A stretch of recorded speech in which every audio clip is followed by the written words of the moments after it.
Mae'Govannen.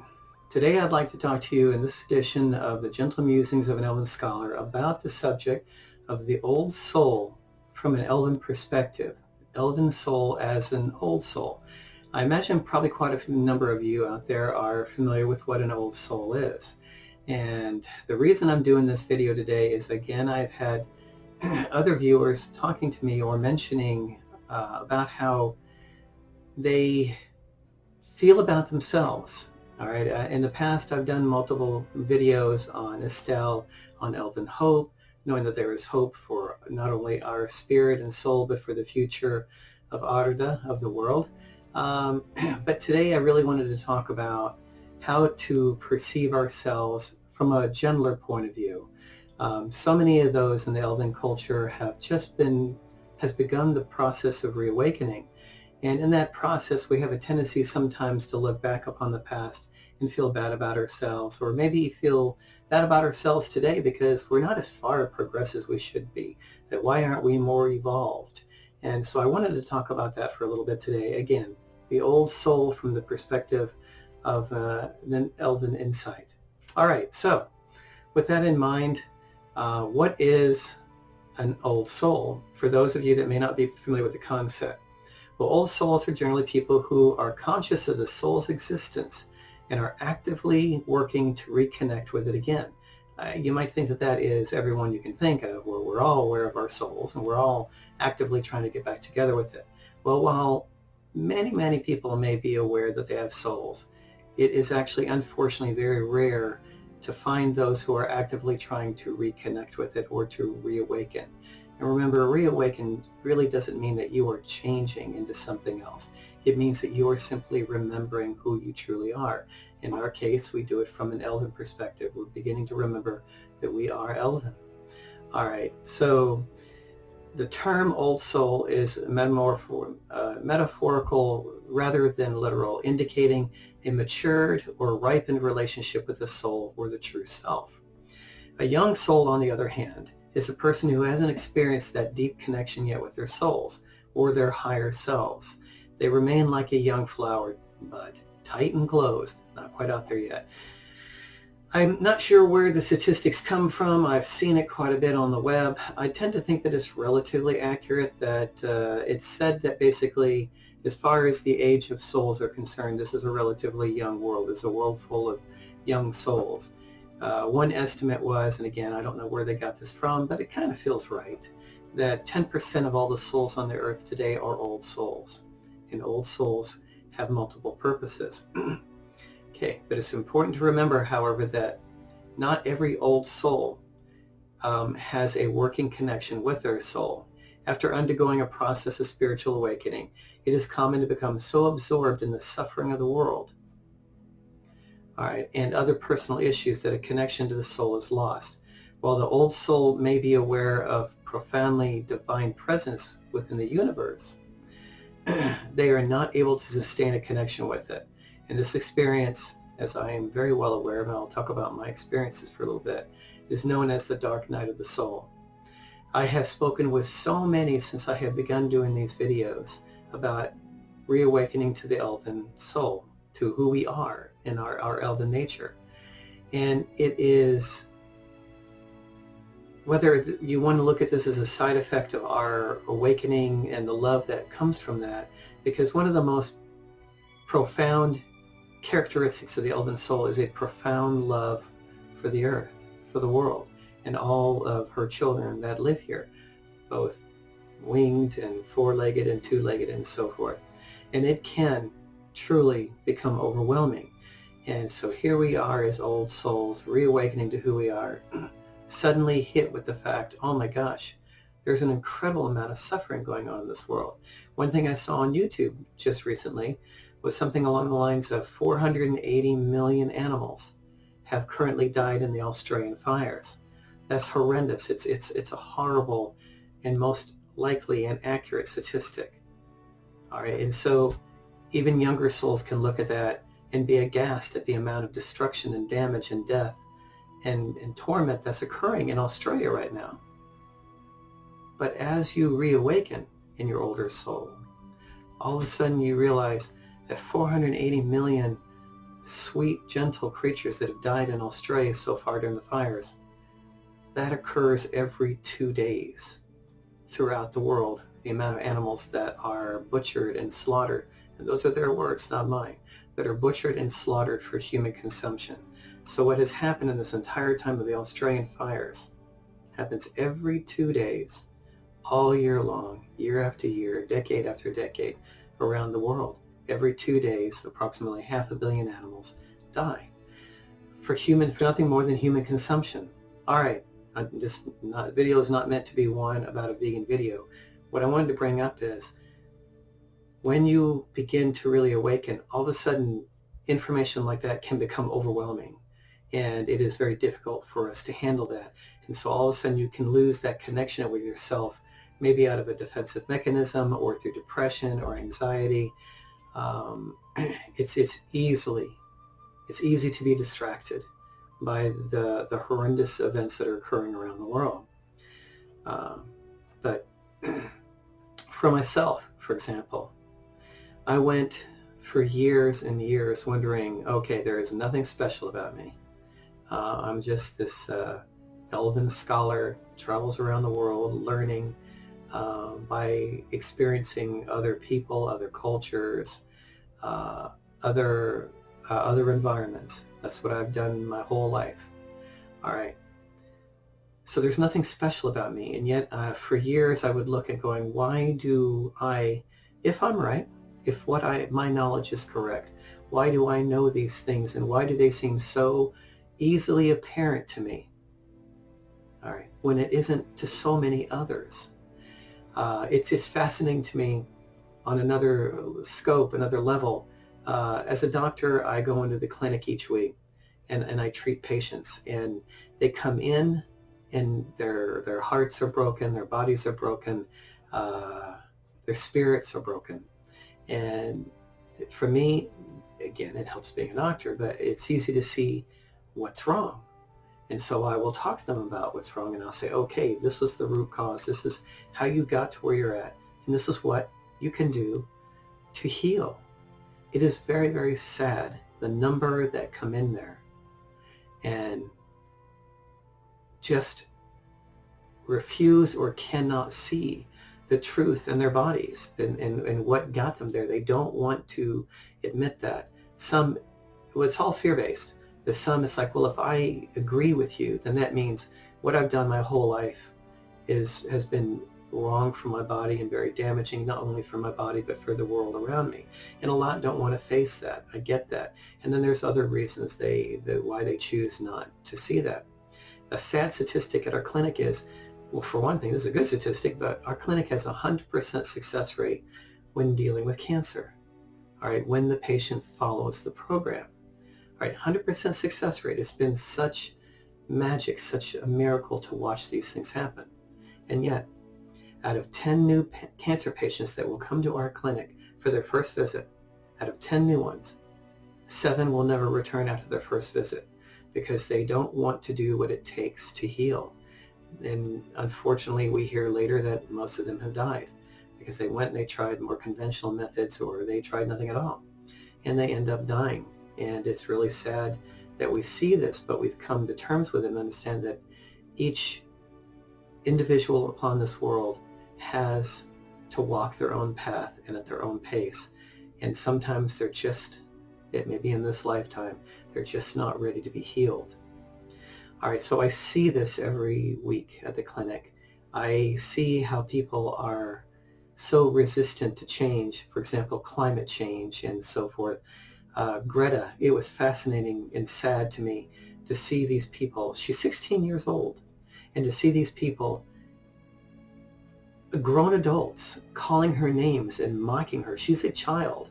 She may be a wise child, but she is a child with a very gentle spirit and probably certain, as most 16-year-old girls are, self-esteem issues. It doesn't help when someone is out there mocking her accent or mocking her words or calling her a puppet, whatever the case may be. All right, I get it. You don't agree with her, that's your choice. But where does that darkness come from? Why do you make that choice to go out and attack like that? And that's some of the things I would think about over the years is, how can they not see what they're doing? And when I have spoken with them before, they truly would not see it.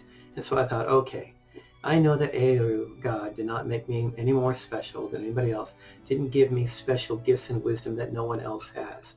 I believe that all are equal but different. And yes, Eru does give each of us a different gift and unique gifts. But that gift doesn't make me smarter than anybody else. Now, like, for example, at the clinic, on the wall behind me in my office, there's a whole bunch of degrees and things of that nature. And I tell patients, don't ever let a doctor lord themselves over you. Those degrees, it's the same as a plumber, only I deal with different plumbing. We all have unique but equal gifts. So if I take that as a truth, that Eru gifted me no different than anyone else, then why is it that I see some of these things, if I'm correct, which I believe I am, why do I see these things and others do not see them? All right, or refuse to, or maybe from their view can't. And I just could not understand it. It didn't make sense to me. Well, it finally boiled down to where I finally had two choices to make, at least from my perspective. It is either true that the concept of old soul does exist, and we'll talk about that more, or the universe is one big accident, that there was a primordial soup billions of years ago, a bolt of lightning hit it, and life just happened, and everything since then has been an accident, and it has no meaning beyond itself. Okay, well, I don't believe that, not after all the years of studying and traveling and beauty that I have seen out of the chaos. I know that there is something greater than myself. I know that there is something great within this creation of Ea, that Eru has created. So I have no choice but to go back and reevaluate the whole concept of the old soul.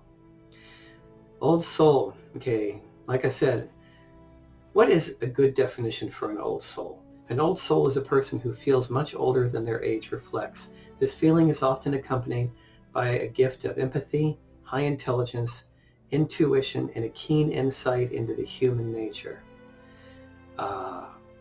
Very often, old souls, when their children are seen very uniquely by their parents, while all parents love their children, they can be oddities, and I was definitely an oddity in my family. I can definitely say that. I've talked about it a little bit in past videos. My parents would tell me that when I was very young, I didn't start speaking until much later, because all I would do was stare and watch.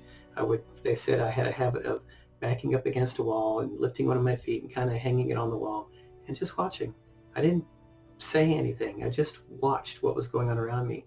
I was very quiet. And of course, they said when I first started talking, they said I wouldn't shut up. And that's probably true to a large degree. I am a talker, and my patients know that I am a storyteller. I do like to tell stories.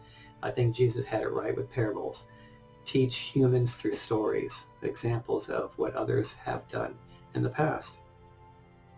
So old souls, but unfortunately a lot of people will look at an old soul as, okay, I'm better, I've been around longer. It's not actually the case. An old soul means that maybe we have just come back more often. We've been through more. It is really no different in my view than a big brother or a big sister looking at a younger brother or a younger sister.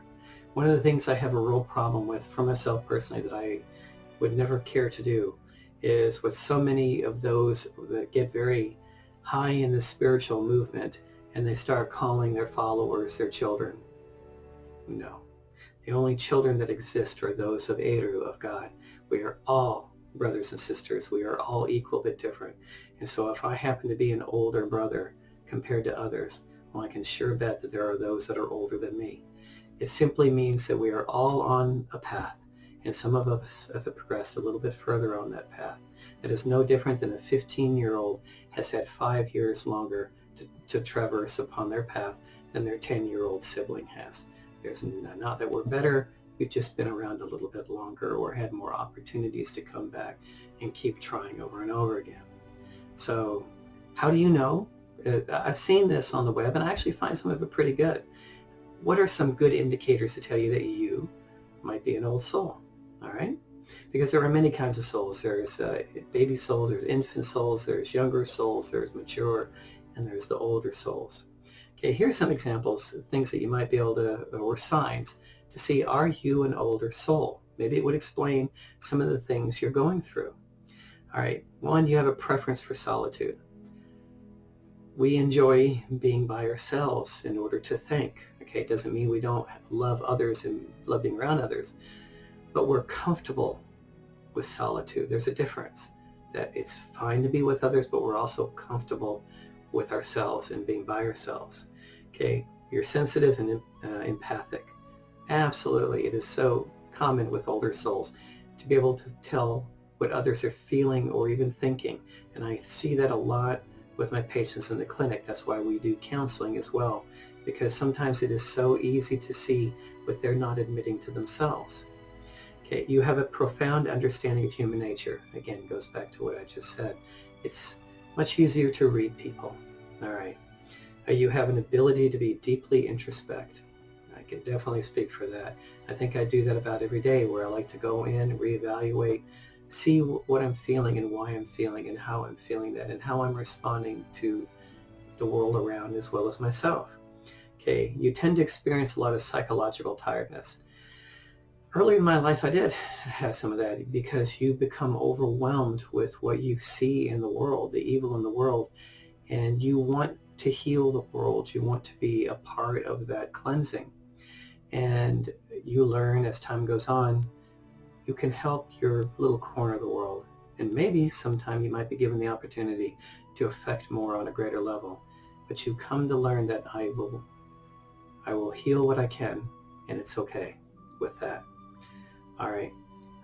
You said you're disinterested in worldly achievements or status. That becomes largely true. I mean, I loved becoming a doctor. I loved achieving, getting my degree and things of that nature. But I would have been okay if I hadn't done that. I know that that life is so much more than the paper on my walls.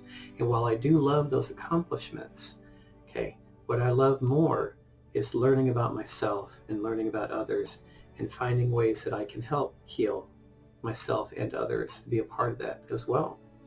All right. You are disinterested. Okay, also, I'm sorry. You have an inclination towards spirituality. Well, obviously, that's why we're here. That's why you're probably watching these videos. It's the same for me. Only in this case, we're interested in the more of an elven perspective on that spirituality. All right, you have a mystical approach to life. We're elves. Need I say more? All right, and you thirst for truth and wisdom. Absolutely, that's a part of what we go through every day, and it can be, again, part of that tendency towards depression if we're not careful, because we can become overwhelmed. We become overwhelmed with the world, but we also become overwhelmed with what we perceive is our lack of accomplishments. All right, I would love that if I could help you understand that Eru and his infinite love, or her infinite love, did not give you just 70 years on this world and then for the next billion trillion years, that's pretty much it for you. If you don't accomplish it in 70 years, that's not what I believe. I believe in Eru's infinite love, that we are going to be given the opportunity over and over again, hence the concept, Age of Souls. Okay, we will keep coming back. And if you don't get it right this time, you will be given an opportunity to do it again, and you will. Now, one thing I want to speak of caution there, because I have had this experience with others, is those that do believe in this concept, which to me is a good thing. You have to be careful not to fall into it so much and go, okay, if I don't do it this time, that's okay, I'll get it next time. And there's truth to that, but some will take it to the point of apathy. Oh, I don't have to try really hard. And it's true, you don't. You'll be given the opportunity to repeat it over and over and over again. I personally do not want to keep repeating it over and over again. I want to learn and move on to the next lesson and so forth. My belief is that we are given the opportunity to come back over and over again. But for myself, I will live as if it doesn't exist. This is it. This is the gift. I want to accomplish with faith as much as I can in this one. All right, and then whatever I don't, I know with faith I will be given opportunity, but I'm going to live this life as it's the only one I have. All right, in other words, if I'm not doing that, and I have seen in others, then for many it diminishes the gift of life. You begin to take it for granted. And one of the biggest things that's missing in this world is gratitude and thankfulness. So let's not diminish the aspect or divinity of life by saying, okay, I'll get it next time. Live it to its fullest this time around. Okay, so what makes a person wise beyond their years and another young at heart? All right. Okay, what makes one person awaken to the desire for spiritual fulfillment and self-love, and another person to the desire to content themselves with material gain and social status? The answer is, of course, again, the age or the development. So that's what age really means, is the development stage of the soul. Right? If you're an old soul, you will likely feel alienated in the society. I know that goes for an awful lot of people that I've spoken with since I've started these videos. But you'll also be able to live a truly unique and meaningful life. There are blessings and curses that accompany this way of being. But most of all, I hope that you know you're not alone and that there are many others like you. Okay, so what are we supposed to accomplish this time around, and how does that deal with having an elven soul? I believe in our hearts, in our souls, in the depths of our spirit, we are all elven, of elven nature. And this life is a process of remembering that. And that's where we get the reawakening of remembering who we are. Okay, well, that's a process. We bring karma in with us. We bring past baggage and attachments. And these are things that we learn to bypass, to finally overcome and learn from, so that we can spend, as lifetime after lifetime goes, more and more time learning about ourselves. Okay, so for example, here's some of the things that can be done. And why you are here again is you are here to break the cycle, to stop doing the things that we've been doing over and over and over again. Now, as old souls, we are also here because if any other one word can also define old soul, it would be teach. We are here to learn, but we are also here to teach the younger ones, those that are coming, that are not quite as far necessarily on the path, so to speak. All right. If it's true that there are only 10% of all souls in the world are old, it kind of explains why the world's in the mess that it is, because most of it is younger or infant souls. And it is important to us that we become teachers, that we help others learn, so that hopefully this world will heal faster, so that if they don't learn in this lifetime, the next time they come back, they'll be a little bit further along and a little bit further along. Okay. So there's no such thing as a truly safe relationship until there is safety from within. Within each new relationship, there is a risk of vulnerability. All right. Risk is intrinsic in intimacy, but the growth is inevitable. We are supposed to be open to being intimate on a soul level with others. Now, one of the things we learn, being an old soul along the path, is discretion. Even Jesus stated, he said, when you're in a village or a town and they don't accept who you are, brush the dust off your sandals and move on. It is important for you to be open to learning from others and sharing with others. But on the other hand, you need to know how to protect yourself. And that goes with the third thing. Being compassionate doesn't mean that you have to be anyone's emotional punching bag. It often means being your own guru in setting healthy boundaries. One of the things that you learn as a healer is, again, a phrase from Jesus, and please don't take this as an insult for some, don't throw your pearls before swine. I love swine, I love pigs very, very much. What they're trying to say is, don't take your valuable resources and give them to those that don't care for it. They have what they will do is they will trample into the ground as a pig would a pearl. Offer, if it's not accepted, move on. Don't let them suck your soul dry. Be open to healing and learning and teaching others. But also know that you have to protect your own soul as well. Okay, contributing to someone's mission is wonderful, but your true purpose in life may be larger than that. Okay, always remember that we are here to teach and to help. But one of your main goals here is for personal growth of your spirit and your soul. I love how the Silver Elves put it. It's two sides of the same coin, spirit and soul. Spirit is your personal growth, learning about the world, learning about the universe, creating new abilities and your personal growth. And then this other side of the coin is the soul. All right. And that is your connection more and more with the rest of the universe. If we were all just pure spirit, there'd be a big old ego and we'd all be growing within ourselves and didn't care about the rest of the universe. So it's two sides of the same coin. We're here to help learn and grow ourselves, but to also increase that connection with the rest of the universe. All right. All right. As I said before, the ability to enjoy being alone is definitely a superpower. I'm not saying be a loner, but be okay with yourself, because it's in those quiet moments when you might hear your inner voice a little bit louder. All right. And finally, abundance and miracles are your birthright. You have the right to have abundance in your life. Remember what I said, that what light you shine is what you will attract. Shine bright, and then you will bring that back to you as well, and that will happen.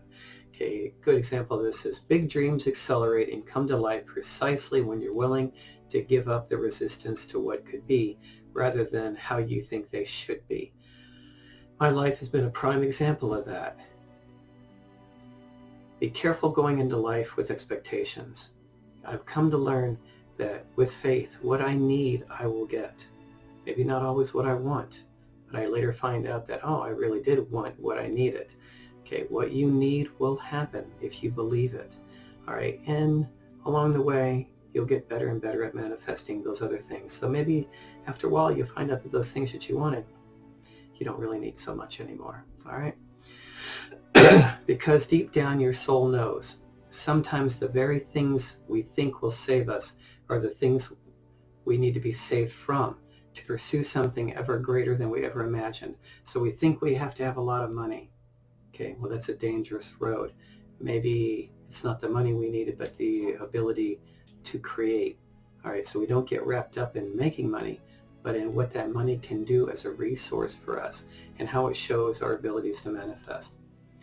All right, so how does this apply to elven nature? All elves are souls. And the more we reawaken, the more we are an older soul. So don't let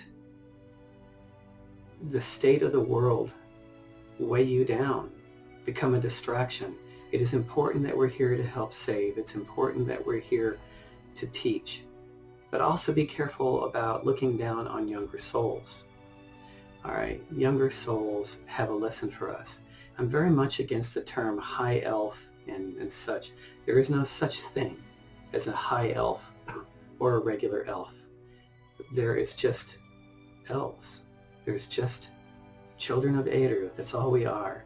And no elf is better than another elf, and an old soul is not better than a younger soul. And in fact, and I can attest this for myself, sometimes old souls need younger souls, because they can remind us to be young again and to look through young eyes and still look at the world in wonder. So they have a place in our lives as well, not just to teach them, but we can learn from them as well. Don't let the world bring you down or depress you. Remember, above all else, these are stages everyone is going through, and this will pass in time, and they will learn. What we can do is the best we can do from our corner of the world, and go where we're called, and heal where we can. And where we can't, it's okay. It will get better. It will happen. The world will heal. We just need to move on and help heal our own lives and heal those around us that are willing to allow it. Well, I'm going to end this little video, excuse me, end this little video with a clip from the movie Contact with Jodie Foster. Absolutely love this movie because it shows where she suddenly came into experience and incredibly higher knowledge to learn what the universe was really all about. And I love how she's told that, because she was ready just to, and we do. When we begin to reawaken, we want to go forth with passion, and we're full of piss and vinegar, and we want to go out and heal. And Jodie Foster's in here, and she's saying, well, I got to tell everyone. I have to let them know. And the avatar there, he told her mentor in this case, it's baby steps, one step at a time. It's been done this way for billions of years.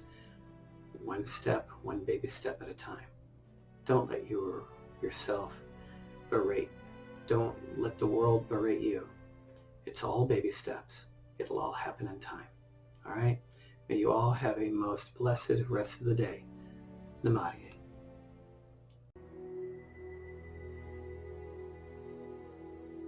You're an interesting species. An interesting mix. You're capable of such beautiful dreams. And such horrible nightmares. You feel so lost. So cut off. So alone. Only you're not.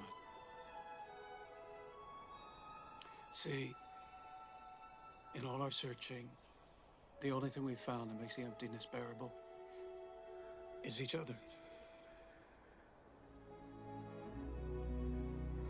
What happens now? Now, you go home. Home? But I have so many questions. Do we get to come back? This was just the first step. In time, you'll take another. But other people need to see what I've seen. They need to see... This is the way it's been done for billions of years. Small moves, Ellie. Small moves.